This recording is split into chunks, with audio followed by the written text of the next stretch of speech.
इस बीच आपको सीधे लिए चलते नरसिंहपुर, जहां पर ब्रह्मलीन शंकराचार्य को श्रद्धांजलि देने के लिए ज्योतिश्वर में ब्रह्मलीन शंकराचार्य की श्रद्धांजलि सभा चल रही, जहां पर साधु संत मौजूद हैं।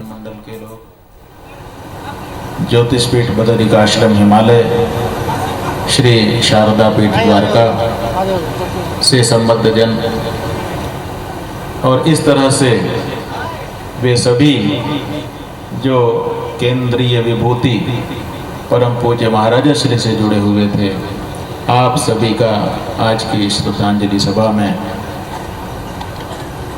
स्वागत तो क्या करें, लेकिन आपको श्रद्धांजलि सभा में सवेरे से निरंतर बैठा हुआ देख करके आपके मन में महाराज श्री के प्रति जो भावना है उसका प्रकटन हो रहा है, और उस प्रकटन को देख करके हम सब भी कहीं ना कहीं से बल प्राप्त कर रहे हैं। बंधुओं,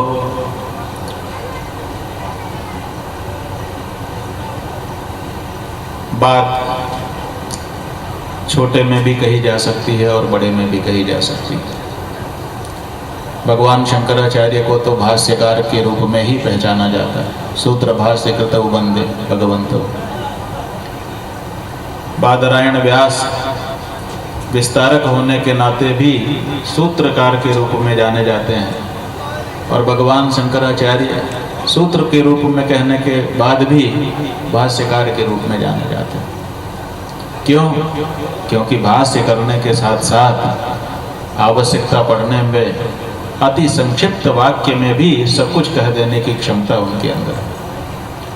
आप अगर देखना चाहें तो अनेक स्थान पर ऐसे प्रसंग आपको दिखाई देंगे, लेकिन भगवान शंकराचार्य जी का जो सनत सुजात भाष्य है, जो महाभारत के एक अंश के व्याख्यान के रूप में है, महाभारत के 3 अंशों को भगवान शंकराचार्य जी ने छुआ है।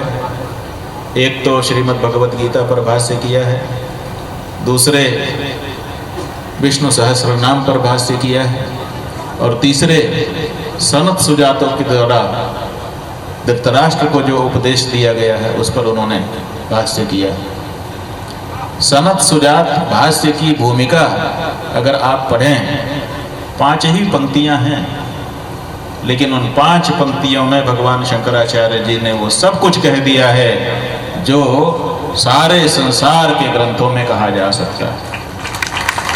इतना संक्षिप्त बोल करके भी सब कुछ बोल देना, ये भगवान शंकराचार्य जी की विशेषता रही।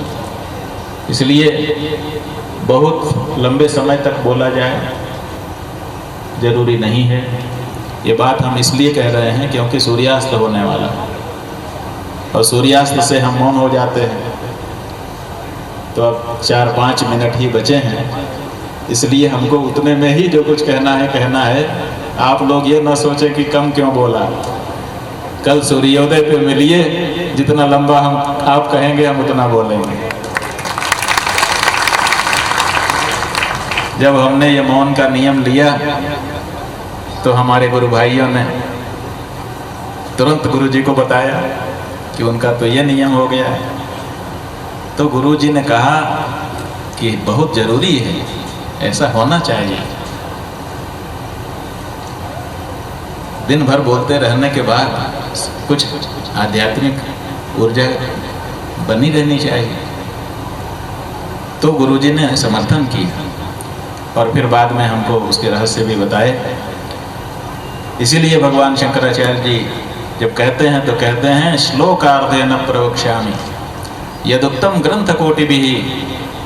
करोड़ों ग्रंथों में जो कहा गया है उसको मैं आधे श्लोक में कहता हूँ। ये भगवान शंकराचार्य जी ही तो थे जो ये कह सके। और वो क्या? ब्रह्म सत्यम जगन मिथ्या, जीवो ब्रह्मई बना बरा। ब्रह्म सत्य है, जगत मिथ्या है, जीव ब्रह्म ही है। जीव और ब्रह्म में कोई